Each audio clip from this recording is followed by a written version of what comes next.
Welcome to this tutorial on Linus and Lucy by Vince Guaraldi, arranged by Carolyn Medrano. So first off, with our intro, let's take a look at measure 1 to 4. And then as you can see later in the piece, we have the same exact figure at the end of the piece, measure 35. But let's dive right in. So we're going to be initially in C position. And what we're going to do, if you need on measure 2 with the 2 ledger lines, so remember that middle C is the first ledger line, and then we skip down to the next ledger. So middle C here, and then a skip down would be A. So if you need to go ahead and write A on that note, go ahead and do so. But our rhythm will be, and then we're going to move down with the thumb to the A, back to C, back to A. And then if we're looking at the end of the song, it's the same thing where we move our thumb back and forth from C to A. So keeping that in mind. So altogether, measure 1 to 4, we have.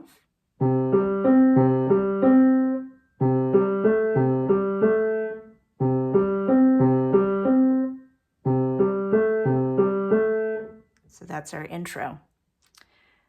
Going on to measure 5, we're going to be back at our usual C position, and with our melody, for the first 3 measures, it's going to be.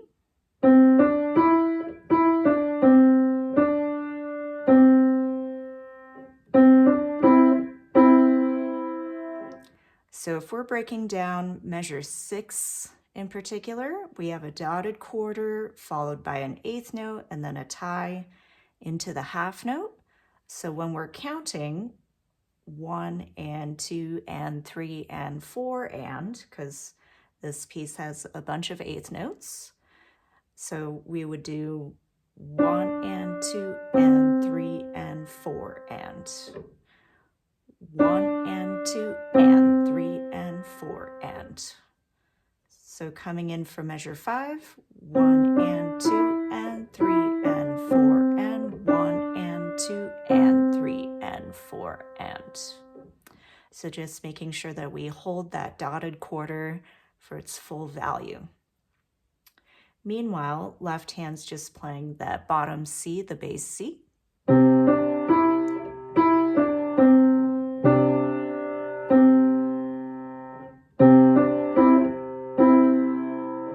And then this next measure, we know how that goes because we saw it in the intro. So we move back to the A. And then a quick back to C position on measure 9.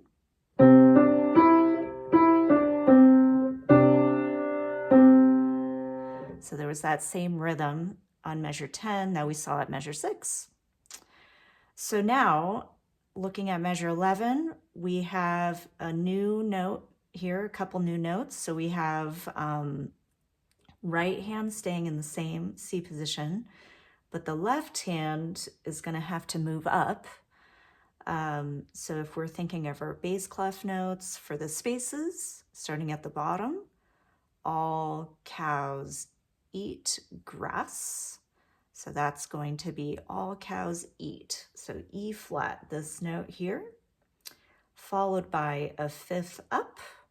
So the next note on measure 12 is going to be that 5-1 pattern that you were doing before with the flats. So we have E flat, B flat on that measure 12. So starting from measure 11, we have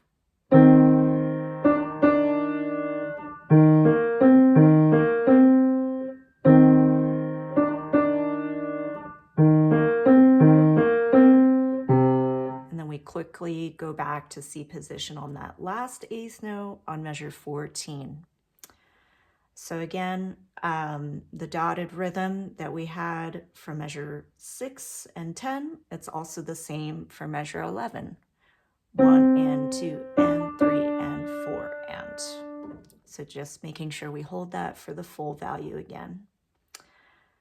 So I'm going to go ahead and play from measure 9 to where I just stopped at measure 14. So we have.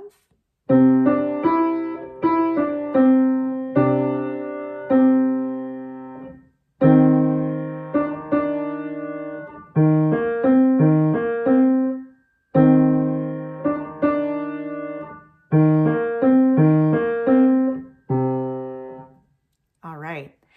And there's a reason for going back to pinky on that C for C position at the end of measure 14 because of what's coming up in the left hand on the next line on measure 15.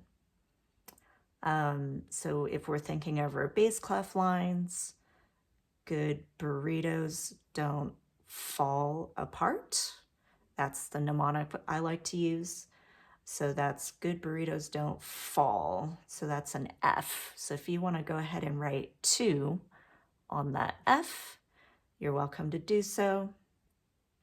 So you would be doing. For the right hand, notice that our note keeps going up from G. So we actually need this A. So instead of going like this, which is a little uncomfortable, I would suggest moving up to 3 on the G.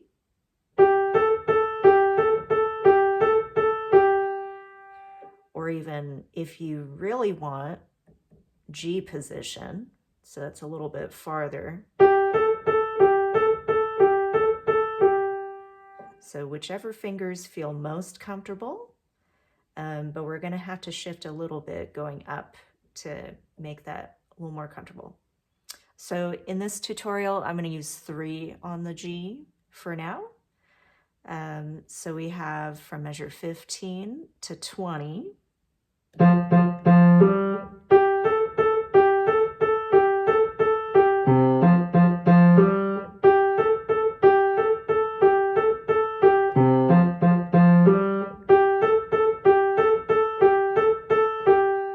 And then we go back to how we did the intro at measure 21. So notice on this rhythm at measure 15, there's an 8th note or 8th rest in the right hand, followed by 3 8th notes, the G, A. So what we're gonna have to do is with our counting, it would be 1 and 2 and 3 and 4 and. So you wanna wait for beat 3, and then you come in on and of 3. So again, 1 and 2 and 3 and 4 and then you continue.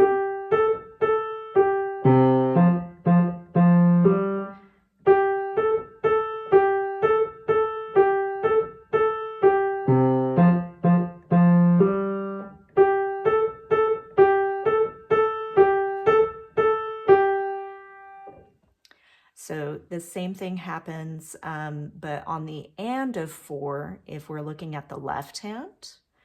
So measure 16, the breakdown would be 1 and 2 and 3 and 4 and 1.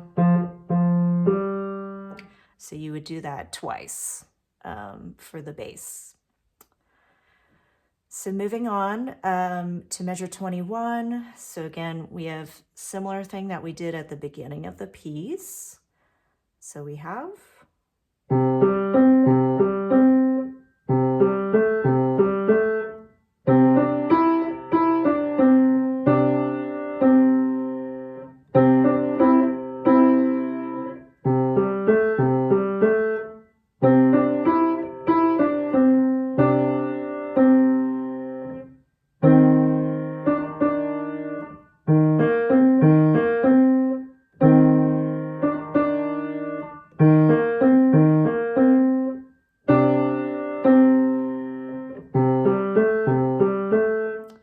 So if we're looking at that third system on page 2, so from measure 30, there's a slight change from what we did before on the first page. So if we're comparing first page, measure 12 and 13, comparing it to measure 32 and 33, this part is the same, but instead of going what we did on the first page at measure 13, now we're going to do something a little different where we go down to C position again. So measure 32, 33,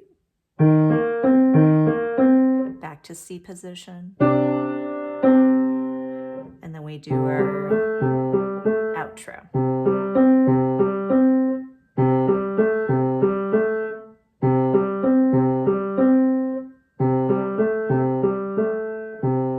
And that's how the piece ends. So if you need to write in any reminders to help you with the positioning, let's say at the top of measure 21, that's where we're going from back to C position. And then just a heads up for measure 29, where we go to the left-hand flats area. You could write a note there, just reminder that flats are coming up.